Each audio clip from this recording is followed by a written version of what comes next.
गया question. May I come in, sir? Yes. Good afternoon, sir. Good afternoon, ma'am. What have you been doing the last 2 years? Sir, I graduated in 2021 August, after which I appeared for the current civil services examination. This is my first attempt, sir. So after graduation, law graduation, you have landed in civil service preparation. Right, sir. So why so? So, law was always a medium. Civil services was something that I wanted to join for a number of reasons. To be honest, I was introduced to the services because of my father. His sense of admiration towards the officers intrigued me as a child. But as I grew up also, he used What to is be... your father doing? Sir, he was a journalist. He passed away in... Journalist. Right, sir. Okay. And he inspired you.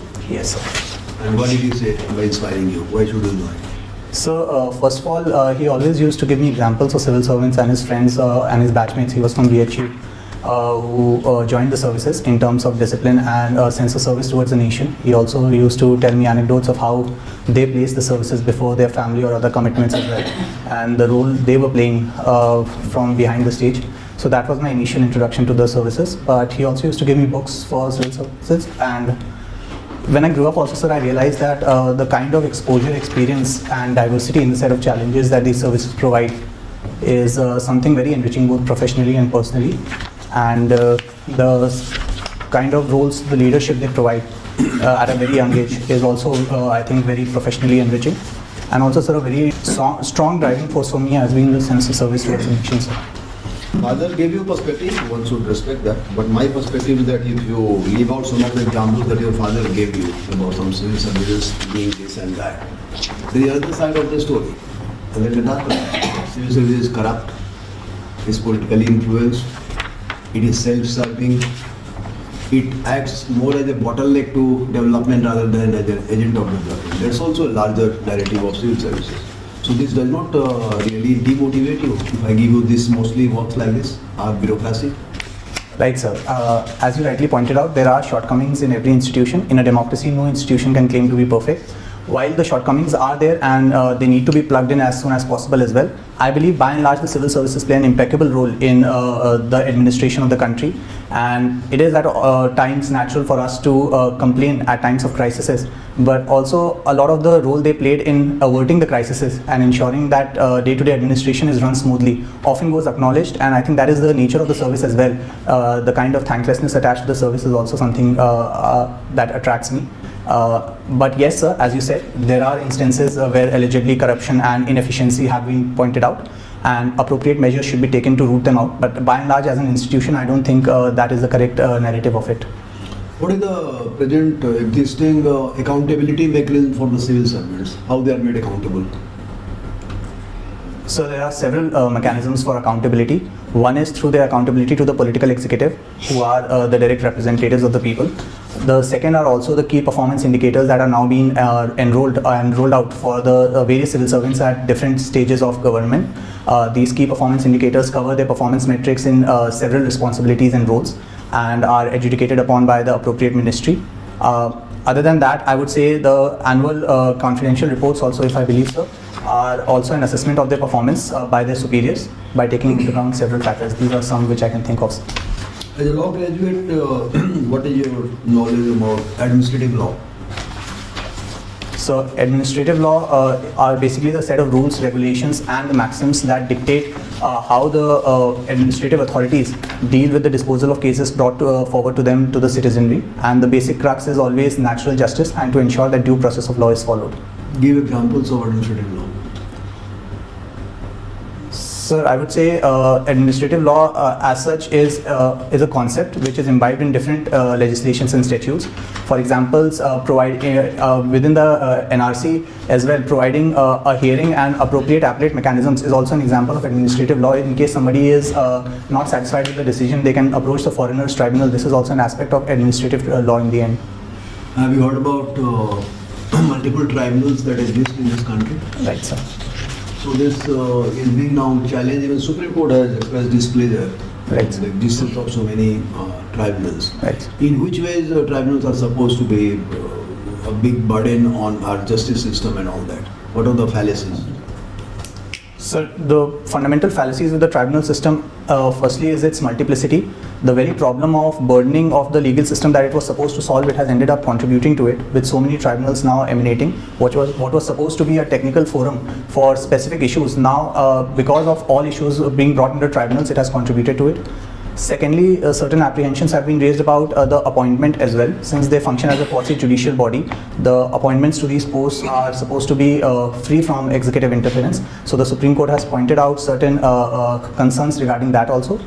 And thirdly, I would say, sir, the Supreme Court has also raised concerns about dilution of the jurisdiction of various high courts and other bodies where such matters could have been taken earlier before. Fair enough, well said, I can understand that. Now tell me, as a law graduate, distinguish between these three terms. What is arbitration, what is conciliation, and what is mediation? Right, sir.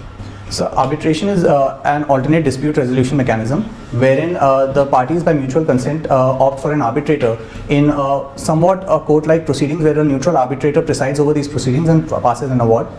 Mediation, on the other hand, is more of a conciliation-based approach wherein an award is passed by another neutral party, but not so much in a court-like proceedings. It is an informal negotiation mechanism between the parties to arrive at consensus at the best possible solution.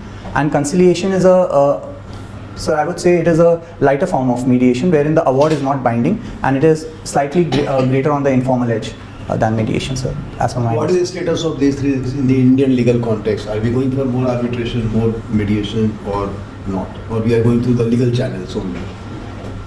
So both the legislature as well as the judiciary are intent on expanding the scope of all these mechanisms, which can be a panacea to a lot of ills that are plaguing our judicial system. As such, the recent mediation bill is also under consideration, which would establish the Mediation Council of India and which would also mandate pre-litigation mediation as well, along with the Mediation Council of India.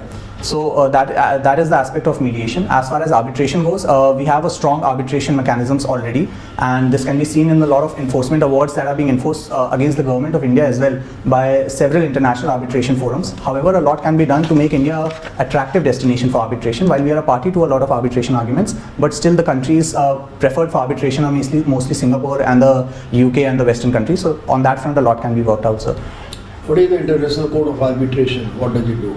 So the International Court of Arbitration is an international fora for the adjudication of disputes via arbitration between parties. It mostly listens to cases related to investor-state disputes, wherein violations of certain bilateral investment treaties and other mechanisms are involved. But along with that, it also has under its mandate several other cases. But that is my understanding of International Court of Arbitration, sir. So you have also studied constitutional law. Right, sir. So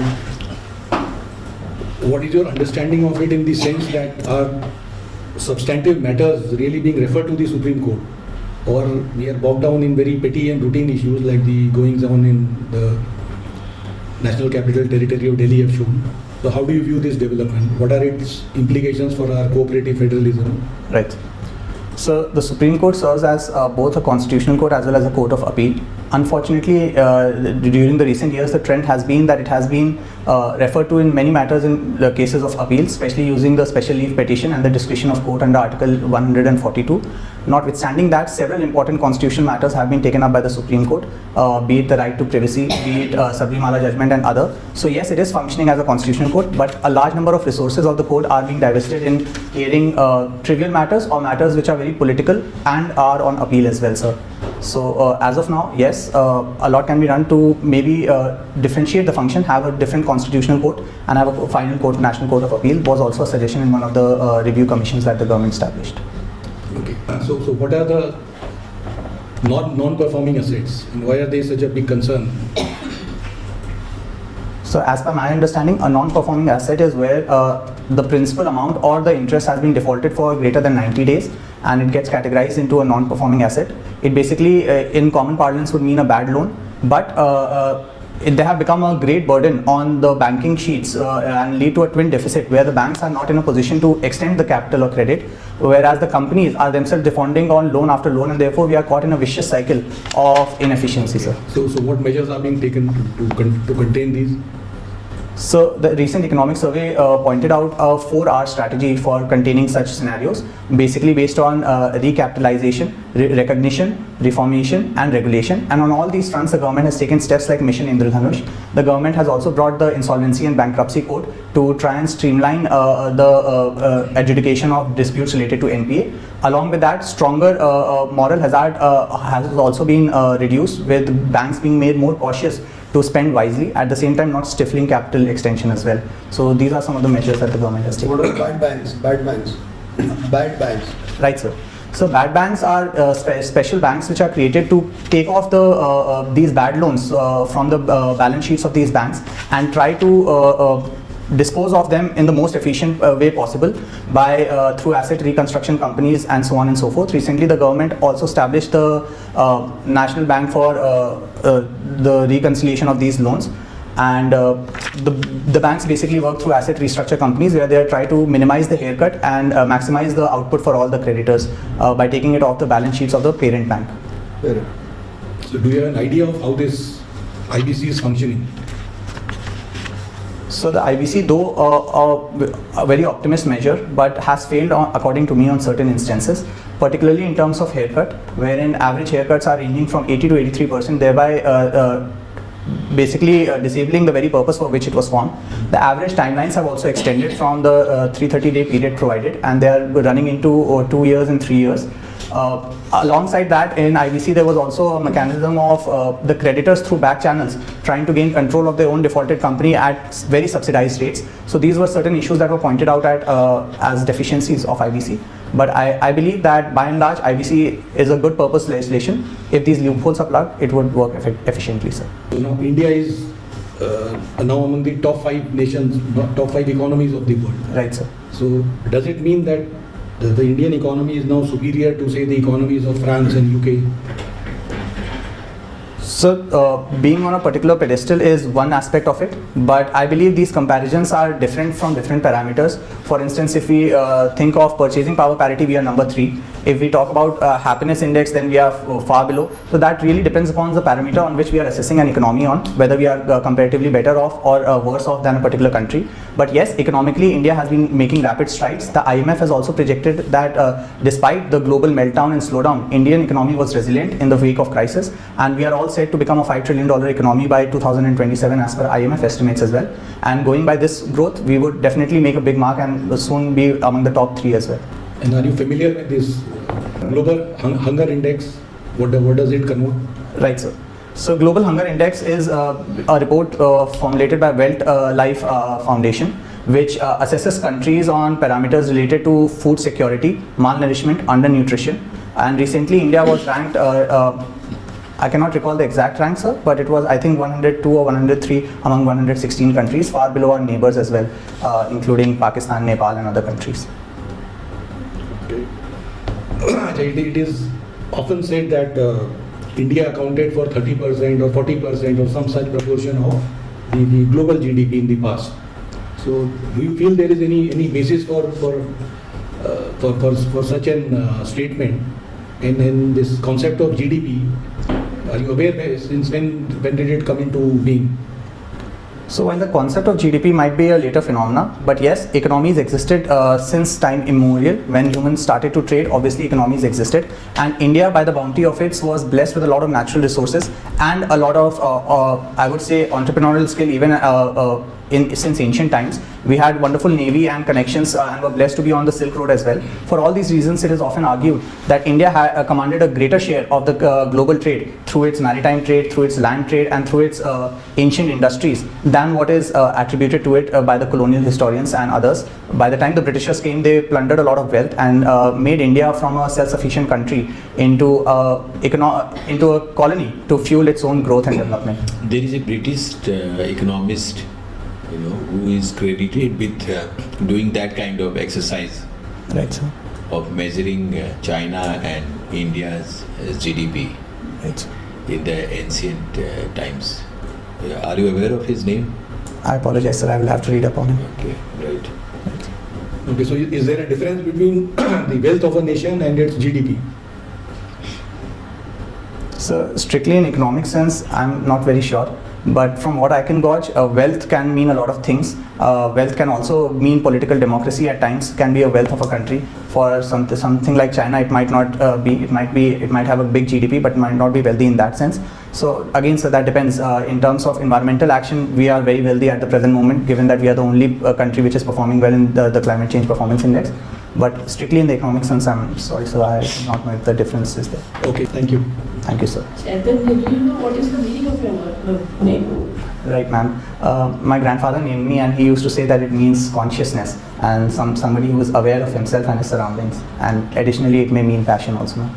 Okay. You have written in your interest traveling. Yes, So ma'am. where all have you traveled? Ma'am, roughly I've had the privilege of traveling 12 states in the country, but most recently the last trip I took was with my parents to Kedarnath, ma'am. Quite some time, but that was the last trip. What do you think about this Joshima tragedy and all that? Right, ma'am.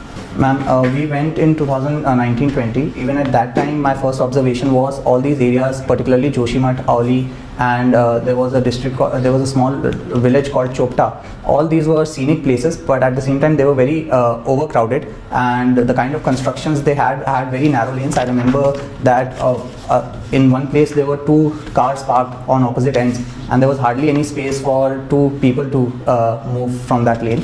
So I believe at that time also the signs were telling. Even a study conducted by Lavasna also said in 2001 that the kind of over construction and exploitation that is taking place is we'll soon have to face the music, and possibly that happened, unfortunately.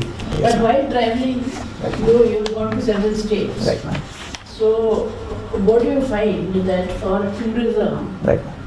is there something lacking in most of our states? Let me put it that way. Ma'am, I would say in order of priority, the major thing lacking is marketing. By God's grace, we have been blessed with so much that we are not really liking, as Mark Twain also said, that India as a country is one of the best in terms of whatever God could do. I think whatever is lacking on us is on our part as humans and administrators. Marketing has to be very good. Apart from marketing? Apart from that, ma'am, the basic infrastructure and facilities that a tourist accepts in terms of going to a new place are somewhere lacking. And in terms of women travelers, I strongly believe, ma'am, a lot can be done, because not just physical security, travel is for the purpose of mental peace as well.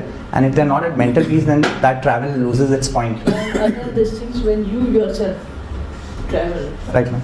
in different states, what do you find? Is there some facility, even as an Indian, Right, ma'am. some facility or something which is lacking?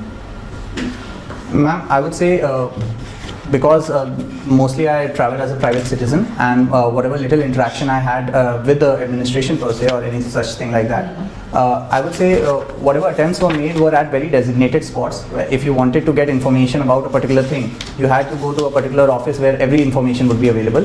But other than that, I would say the kind of hotels and everything that are also available, they seem to be sometimes very unregulated, and can also be a hassle for tourists who often fall prey to such practices. Okay, but not only tourists, but otherwise also.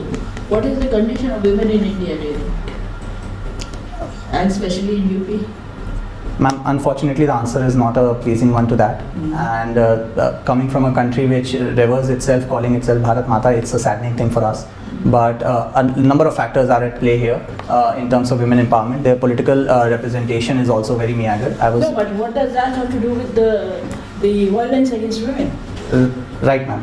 The crux would at the end of the day be the behavioral and tendenциal changes in a society. But How do you bring that? Yes, ma'am. That has to be coupled on from different sectors. Political representation is one way of it as well. But starting has to be from the family itself, the kind of values that are inculcated in a particular person, and the education. Family and school play a very important role in shaping up a human. But additionally, after that comes the role of the government and law, wherein political representation, stronger implementation of laws, and ensuring that the conviction also leads to, the prosecution also leads to conviction. No, see, condition of women is seen, number one, by the violence. Right. Number two, it is also seen by the low mortality rate. What is the mortality rate in UP? Ma'am, I believe it is Infant around. mortality rate and the pregnant women this thing? Ma'am, Maternal mortality Right. rate. Ma'am, for infant mortality rate, I'm not sure it is around 35 to 40, I believe, ma'am, but I would not be taking a guess, ma'am. I'm not sure. I would have to read up on that. And- Okay. And now tell me, did Government of India handle the COVID situation well? Ma'am, the government of India was perhaps versed with all the possible ramifications of COVID and took a multi-stakeholder and multi-pronged approach to solve the crisis at different levels. I would say that yes, several lapses were there in terms of the crumbling of the health infrastructure, which I observed very closely, as well as the plight of the migrant workers was something that could have been avoided. But yes, it was a once in a lifetime crisis as has been touted. That does not give an excuse for our preparedness. We could have been better prepared, but given the resource crunch country we are, we did what we could possibly. Compare that with what happened in USA. Ma'am, in the United States of America also, the COVID wreaked havoc. We saw cases in New York where hospitals were running out of beds in the so-called developed nation. Despite all the resources at their avail, due to maladministration and inability of the administration to anticipate, they could not foresee such possible calamity. With comparison to that, So ultimately, what do you think? Who did better? sir, ma'am, I always believe that working in a resource crunched environment requires more skills and perhaps requires more deftness in administration. It is easier to have resources and then administer, but in a resource crunched nation, I think administration requires a salutary effect. Which resources are constrained? I'm sorry. In the Right. context of COVID, what were the resources which were constrained? So primarily, I would say the health sector resources were constrained. The absolutely shambling state of the primary health centers, especially in rural districts and rural areas, was the most disappointing and were basically the constraint which led to the greatest debacle. You are a law graduate, right? Right, sir? Did you enroll yourself Not yet, as sir. advocate? I graduated in August 2021. I'm yet to enroll myself, sir. Why are you delaying it? So my focus was civil services examination, but somebody recently pointed out that you should also get enrolled as a. So it never crossed my mind, to be very honest. Enroll it. When you get selected, you can keep it in suspension. Right, sir. Otherwise, you will lose a great chance. Right, sir. Okay, that's your personal advice. So it's very interesting. You got Baker, McKenzie Best Team World Award and World Finals Moot Court. What was the topic that was debated there? So the moot court problem was basically an investor-state dispute wherein a fictional state and a fictional company had ended up in violation of a bilateral investment treaty, and the main crux was expropriation. The state in question had expropriated certain properties of the particular company, and the company was appealing against the same. Okay. Which was the country which made first bilateral investment agreement treaty? So I apologize, I have to When read did up on India that. make it? So again, I would have to read up on that. I'm really sorry. Okay. India made with Maladova in 1993. Right, sir. You also studied competition law, and Right, sir. how does this competition law and democracy go together? So a fair and equitable market is one of the numerable foundations of a democracy, I would say, in the economic sphere. And to ensure that the competition law and the Competition Commission of India specifically in our context plays a very important role to ensure that it does not lead to monopolization of certain domains, and the market, as the elections are supposed to be free and fair, the markets are also free and fair to all the participants and give them an opportunity to exploit their potential and that is, I think, the fundamental understanding of a democracy, to enable an individual to exploit their full potential. The competition law also ensures the same for the companies, sir. Thank you. Right, sir. Thank you, sir. Yes, Chaitanya, you have studied competition law as one of the papers. Yes, it was one of my papers. Right. So in that there is a section which is called abuse of dominance. Right, sir. So whether competition law allows dominance or not? So competition law to an extent allows dominance, but again the section reads it does not permit the abuse of that dominant position to the harm of other competitors. For example, so the Google, wherein it was allowed to capture the market to a certain extent, but when it started forcing upon its mandate upon the other app developers to only use its and the other phone manufacturers to pre-install its apps, that's when the Competition Commission stepped in and said it was abusing its dominant power. So What are the other examples of dominance of abuse power? And in Indian context, can you give some more examples? So in the Indian context, the Competition Commission, Like if I give the sector as telecom, right, sir, the first telecom, who is the dominant player? so Geo right now is definitely the dominant player. I think dominant will be An understatement. I don't know. Dominant still will be Airtel. I mean, Jio, the market share is still higher of Airtel. So I'll have to read up on that, Okay. sir. No, so I will give you an example. Like there are pricing, which is called penetration pricing or Right. other kind of pricing. Right. What is called this premium pricing. So suppose you are a regulator or you are dealing with competition law. If dominant player like Jio or say Airtel, they reduce the price very much to get the higher market share, Right. and then there is a new player like some new entrants. Right. He also reduces the price to get the market share. Where will you apply the abuse of dominance? So in this particular scenario as suggested by you, I would say that the regulator would effectively identify this as an unfair trade practice as well, and in case any such entity is involving in predatory pricing or any such mechanism, that would be unfair to the new entrants, because with deep pockets you can perhaps sustain a greater burn paradigm, but those people with lower pockets would not be able to match up, and therefore a certain floor price would be set below which. So when Reliance entered the market first time, by that Dhiru Ambani kar lo duniya muthi mein. Right, sir. So at that time they reduced the price. Right, sir. And even Jio reduced the price. Right, sir. So on what ground they were allowed to have this kind of pricing? Right, sir. So- Ultimately to raise it. No. Ultimately. The idea is that because they were the new players. Right. So the new players you can Right. allow. Right. But for a dominant For a player dominant you will not player, allow, not. because that will. Right, sir. You would have also read about cartel. Yes, sir. What are the types of cartel? So the cartels can be obviously criminal cartels, but they can be economic cartels as well, wherein companies through back channel talks pre-decide a particular price range in which they will sell, and other associated activities also related to a transaction, and therefore manipulate the markets. For example, in liquor particularly, sir, there were allegations of certain cartels operating which were keeping a price range to a certain inflated level by manipulating the market forces, and therefore CCI, that Competition Commission of India, has taken several decisions relating to cartel in Right. the last 10 years. Can you give some prominent example? So one was the Kingfisher Brewery case, which I recall, but I'm not unable to recall the name of the case, sir, in which it was held that three liquor manufacturers were Okay, and then there is a airlines also. They have taken cement manufacturers. cement manufacturers, right, sir? Right, sir. There are two basis of levying income tax or corporate tax. Right, sir.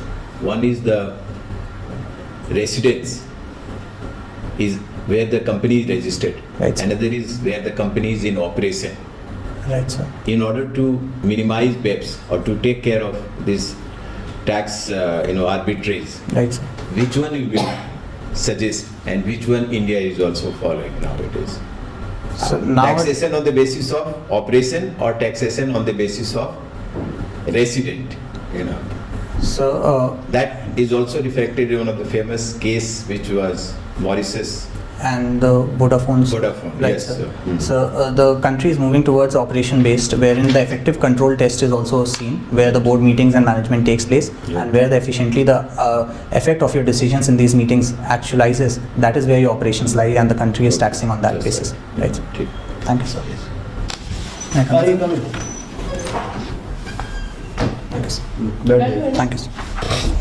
यार ये जो हरकत है बंद करना खोलना उसको छोड़ दो, don't do this, this is not at all in UPSC code, okay? Either keep close if you are comfortable, No, sir. or keep it open in the UPSC board. This is the habit that these people have made, this coaching walas, Right, not sir. required. Right, sir. No need to do that.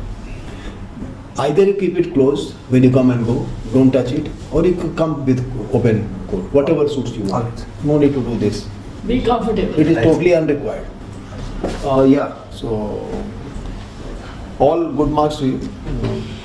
What I felt and what others have felt is that the remarkable thing about you is that you are equally strong in all the aspects. We try to probe you from law to competition to failure of the US banks, and you never were found wanting. So interview your strength, and rest it depends on your written marks. There is nothing we can prescribe to better your performance if you can keep to this level. Right. But yes, I made you a smile by the ball example at Right, the last sir. moment. You were not doing it earlier. Right, sir. Slight smile and slight kind of sweetness would come to you. Too serious, too. Ma'am, I try not to, but tense. I get it. Right. Yeah. Like This But that time doesn't now you are mean- smiling, so it looks better. It's So much on some better. question you can smile a little, then you can answer this and not. Right. Yes sir. Smile करके बोलो yes sir, yes sir. Ma'am, When is your interview? ma'am, it's on 13th April, 13th April. around okay. the month. You have It is the first attempt. Yes, ma'am, sir. First You attempt. qualified in the first attempt. First attempt, first Lovely, interview. Sir. lovely. and how did you do your mains? Ma'am, by my estimation, it was fine. Maybe Okay. optional wasn't that great, but rest papers were fine. That's all.